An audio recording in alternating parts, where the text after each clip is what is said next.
Hi, everybody. Welcome back to the second segment, episode 146 of Sold with Updike Pugh. And today we are going to talk about how the real estate industry is helping homeowners during the legislative cycle. And it is quite an interesting little segment right now.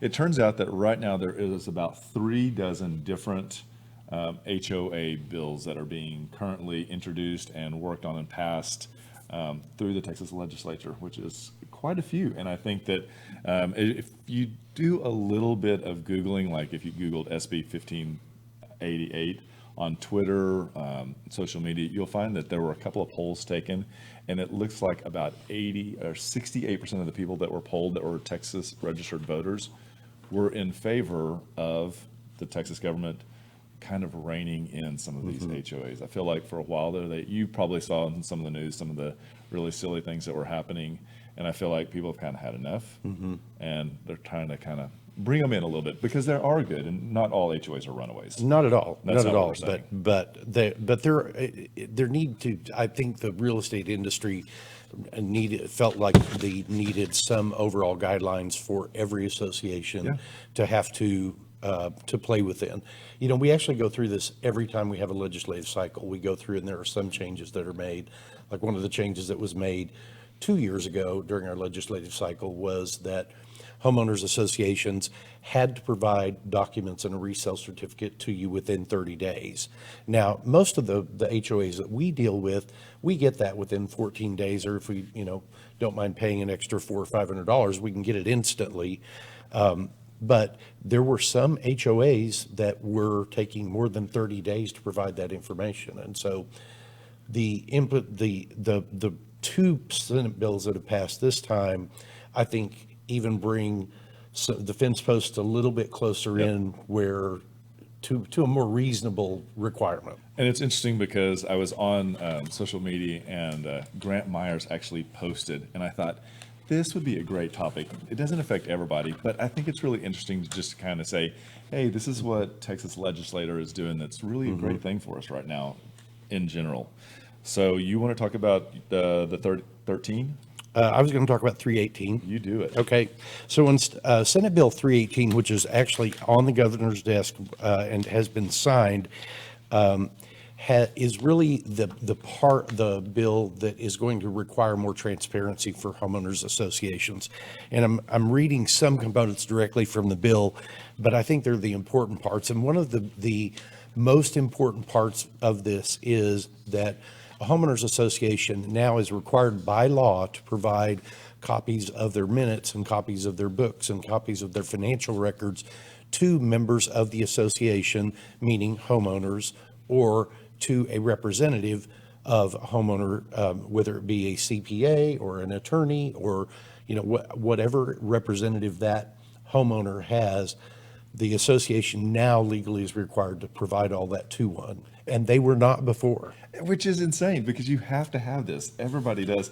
And for it not to be there, and I think that there were some maybe smaller HOAs that struggled a little bit with this and didn't always fall in line. And so it's really important now that we have this, because this is really what helps you as a consumer, but also even your lending and underwriters make a better decision on, moving forward with the contract or not. Yeah, this also requires that homeowners associations adopt policies stating what their transfer fees are going to be and defining what all of that is up front, because we've had situations where a homeowners association doesn't disclose that they've got a $700 transfer fee until after they send the resale certificate. And I always look at it as a kick the seller on the way out the door fee, because at that point sellers are ending their relationship of being in that HOA, and so they just want to get the heck out. The buyers never see that going in, and so they get to deal with it on their way out the door. And it's bass backwards to me. You heard it here first. Yep. So in Senate Bill 1588, that's also one that is, I believe, has been signed and is going to go in effect on September the 1st. And this was actually part on September 1st and part on December 1st. There we go. Yeah. And it was actually written by Chris Turner, and Chris Turner is in District 101, which is in Tarrant County, and that takes up parts of Arlington and Grand Prairie. And so it's really interesting. This one actually has a couple of things that it does. The most important thing is it does put a lid on what the cost of those fees can be for a resale certificate and the documentations associated with those. So it's $375 versus what it could be, upwards of $1,000 in some cases. And they also shrank down the timetable. So you have 5 business days now to get that to us, which is really great because when you're hustling to get a contract to close, especially in today's circumstances where time can really be of the essence, that shortened period is great because anytime you have to get it quicker than the 7 days is when you had an additional fee that was layered in. So it really just became one of those things that you say, kick the seller on the way out. And this is, I think, even more important in communities where you have more than one homeowners association. Yeah. Like if you look at Valley Ranch, Valley Ranch has homeowners. Some of those neighborhoods have homeowners associations, but on top of that, you have the Valley Ranch Homeowners Association, and you have an obligation as a seller to provide all of that documentation, all of that financial information, all of that to a buyer. And so this puts some limits on how long it can take that association to crank it out.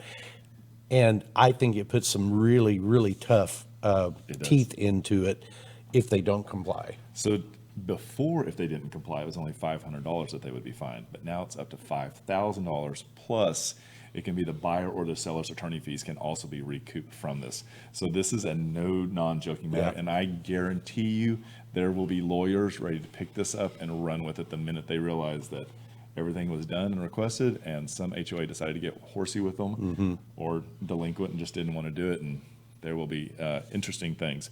One of the other little notes that came out of 1588 was that now an HOA cannot tell you cannot put cameras up on your personal private property. So before, I guess, there were times when they would say that's not fitting on the house, it doesn't comply with what we want as far as architectural, and now they're saying no, you can put those on. So anywhere from a Ring doorbell to actually putting a camera on the corners of your house, I believe now is okay. I believe the big thing is that it has to be on your property, it has to be recording your property. Right. So I don't think you're able to put it on the corner and record the alley or other things like that maybe. So very interesting, but all in all, these are really great new House bills and Senate bills that are moving the ball forward for homeowners buying and selling and kind of helping the HOA understand a little more and play nicer in that sandbox that we're all in. It really is. And there were really 9 issues that the Texas Realtors took on this year. And just to kind of briefly go through those: HOA reform, which we've just talked about, increasing broadband access. There are many rural communities that still have that have no access to broadband, internet I want to put a pin broadband. in that and come back to that one. Okay.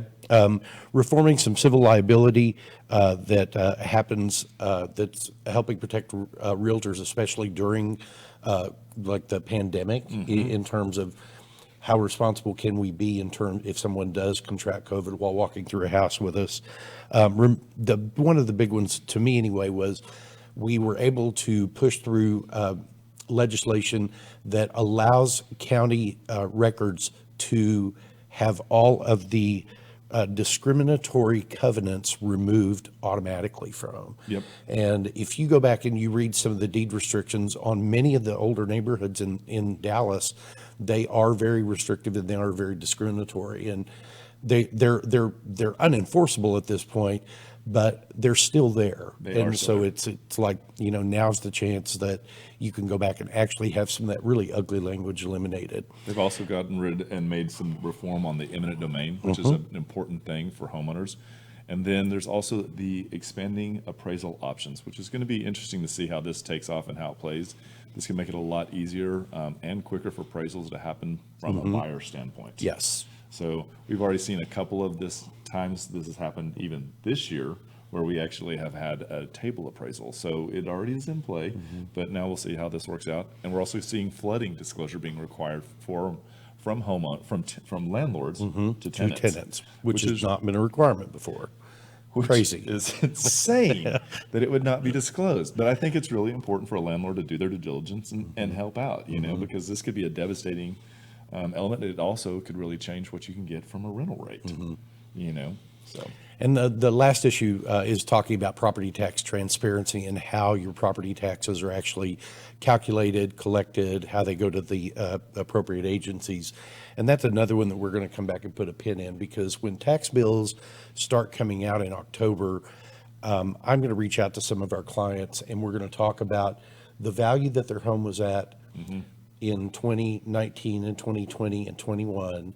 And we're going to talk about what was their total tax bill in 19, 20, and 21, and show you how just by the value going up on your home, the appraised value, you're paying more taxes even at a lower tax rate. Yep, very true. My big thing on that broadband access is, given the pandemic and people being able to work from home, what will this do if there is really great internet access? And what if people are able to like not have to stay in metropolitan areas? Will that kind of slow down that brain drain sometimes that we see in rural areas? It'll be interesting. Will people go back out and be gentlemen farmers now? Who knows? So Who knows? I think it's a really interesting way to like expand living situations. So if there's anything else that you'd like to learn about that maybe took place in the legislature this year that has to do with real estate, we would love to talk to you about it. If you have any other topics for a second segment you'd like to hear about, we'd love to hear about that as well. And just remember, we want to be realtors for life.